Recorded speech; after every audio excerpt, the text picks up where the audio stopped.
Here they are, the masters of the gastronomy. Julia representing the Roman Empire and Ryman representing the splendid Persian Empire.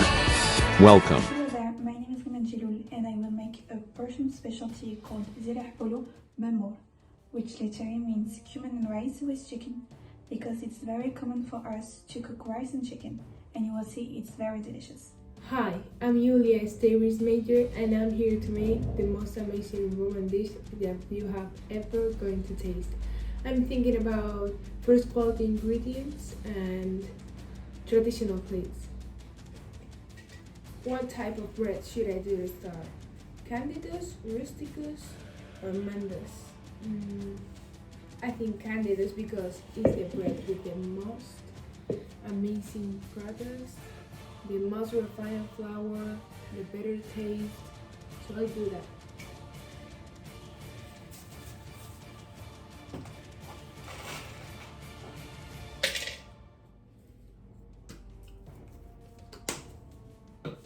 Alright, this part is done, but I have to wait 20 minutes till it's fully done.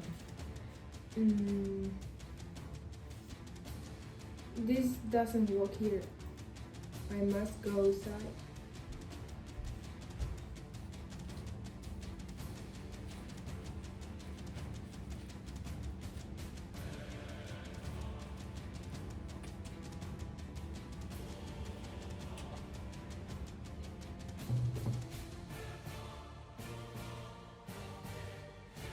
Where are you?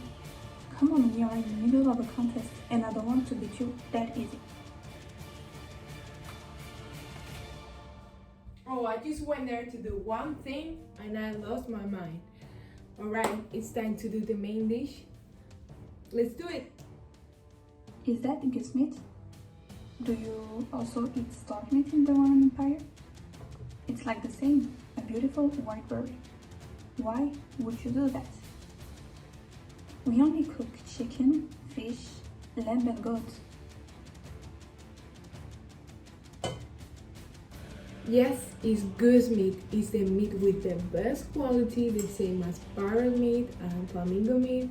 What do you want me to eat? Dog and cat meat? That's for poor people. And regarding to the stork meat, they eat snakes and their meat is really bad.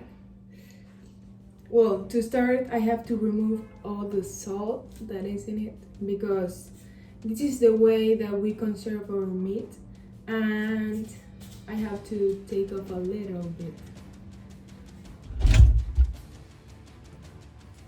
Because the fridge is not yet invented. Ugh.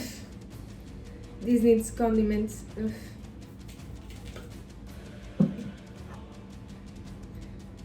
If something describes our culinary culture, is the lack of care in doing dishes and plates, and the amount of ingredients we use for a single meal. Alright, I think this needs something more. I'm thinking about the carrot. Let's see, we have the olive oil, the vinegar there, salt, wine, leftover pieces of fish there, and we need herbs. Let's see if there are some in the garden.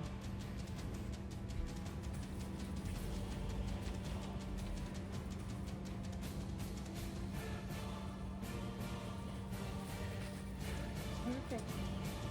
Oh, the bread has to be baked. Perfect. Alright, we take the plate, then we put a little bit of salt here, then we take the pieces of the sardines that were there in the sun, one piece, two pieces, three pieces, and then you add more salt to cover the sardines, and then you add all the other ingredients. Olive oil, we love olive oil. this, a little bit of that, and the herbs could be whatever you want. I only have laurel, so I'm going to put it, and the quantity is preference. So I like it with a lot.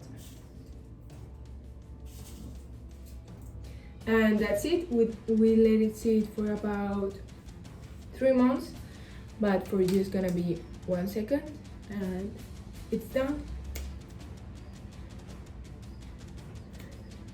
Alright, it's already done, and we put the meat on the side that we already cooked in our Lebanon, and then we have the main dish. We have the bread, the main dish, and what else I'm missing? Oh, the wine! I forgot it. 1 second.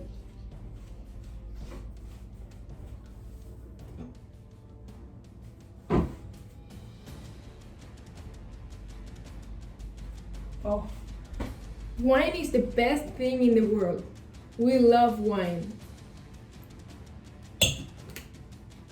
Alright, Rayman, how are you doing? I already finished.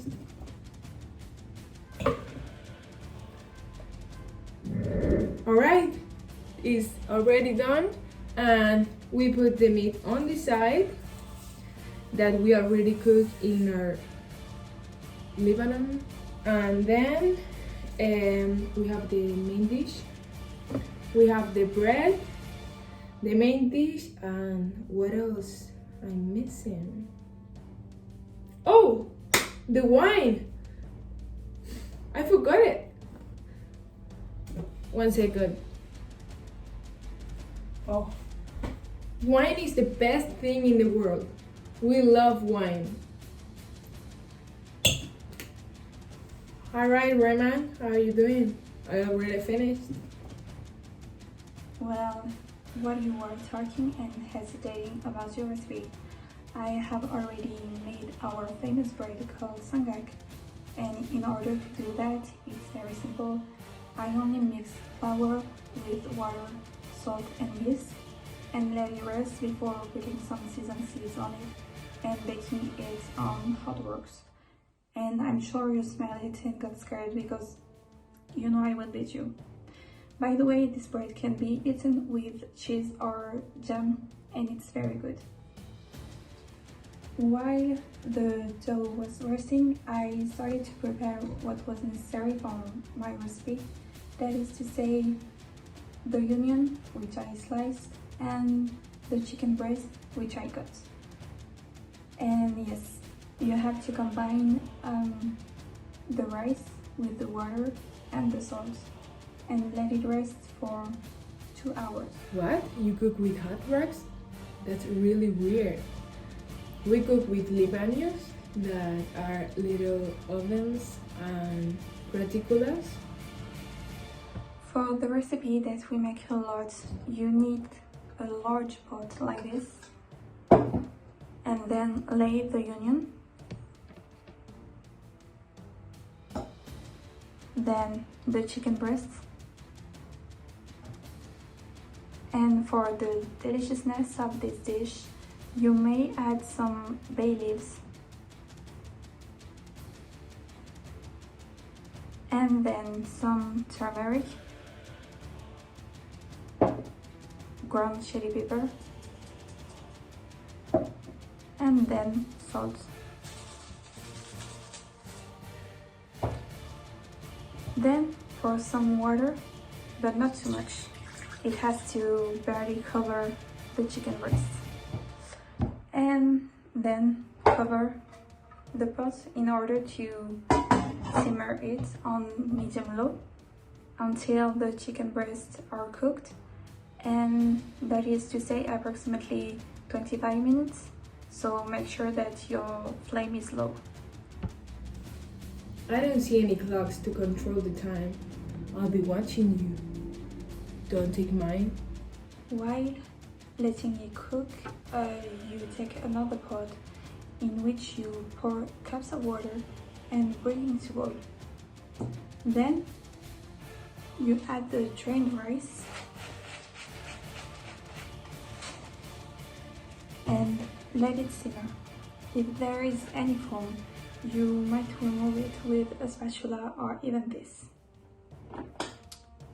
After this, you will need another pot. I know it's a lot of preparation, but trust me, it's worth it. In this pot, you transfer half of the rice and add a tablespoon of cumin on it, as well as the chicken pieces, and also add a tablespoon of cumin over them. After, you cover the chicken pieces with the rest of the rice and cover it with some cumin because there is never enough cumin. After, you have to stir together 2 tablespoons of vegetable oil and a third of boiling water and add it into the rice evenly. Finally, heat the pot for 25 minutes over medium heat and stir it before serving it. Oh, and you can also add some saffron in the preparation. And Julia, you're not the only one to appreciate a good glass of wine. We drink it for its antioxidant benefits. Time is over. Hands up. Let the judges take their time to try the food and we will know the winner in a bit.